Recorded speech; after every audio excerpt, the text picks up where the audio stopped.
So today, guys, I'm going to teach you about rip currents. Number one, I am not a lifeguard, but number two, I have been in 2 rip currents in my life. Moderate rip currents, I will say, not severe. There's levels of them. But I figured I'd make this quick fun video about how to increase your chances of survival in a rip current. So I am strategically placing myself near a rip current because the red flags are out, which means they're present. We got warnings along the beach. I want to give you guys some clues as to what to look for.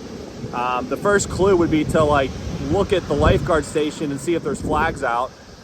You can avoid most of the scenarios by just not going in the water, but things happen. There are what they call flash rip currents where they come out of nowhere. And what it is basically all these waves are coming in and the water looks for the least resistance path to travel back out to sea, right? And what will happen is it's almost like a gully that forms in the water. And a lot of people think they only go straight out, but they go out at an angle as well. So you're here to swim sideways in a rip current, absolutely. But they say swim parallel to the shore. Really, you want to swim perpendicular to the rip current you're in if you're not panicking enough to realize which angle it's going at, okay? So the key is to swim out of the rip current, okay? Especially if you don't have a flotation device.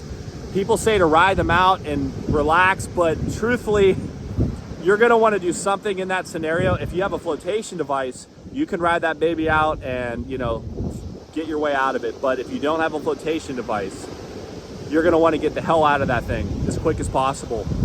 So first thing is figure out which direction is this rip current taking me? Am I going out at an angle to the right or to the left, or am I going straight out?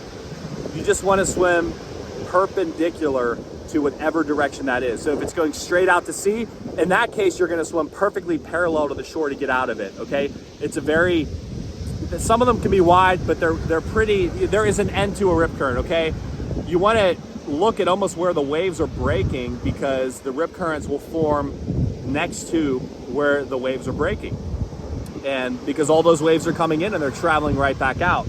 So I have strategically placed myself in a rip current, near a rip current, I should say, and tempted to just go out in the rip current, guys, so you can watch me just struggle, I don't think I'm gonna do that.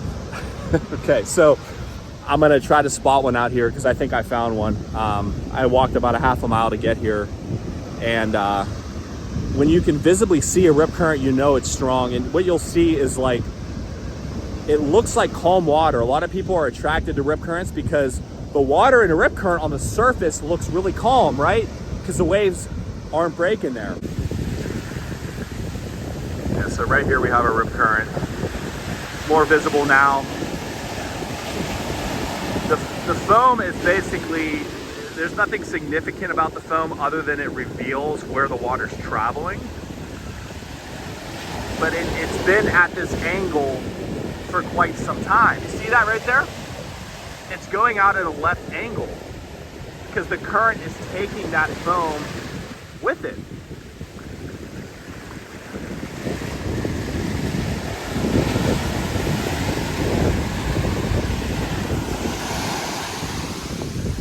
So the best scenario is to not be in the water. The second best scenario, in my opinion, is to have a flotation device. So a board, surfboard, boogie board, anything that keeps you afloat, because let me tell you, the feeling that you get in a rip current is a feeling of death. And you can go from pounding margaritas and having the time of your life to the scariest moment of your life, all within minutes. Okay, usually people are dead within minutes if they don't know what they're doing, unfortunately. Heard so many stories myself. But yeah, thought I'd make this video, do some research on it. Just know what you're up against, guys, and you'll be all right.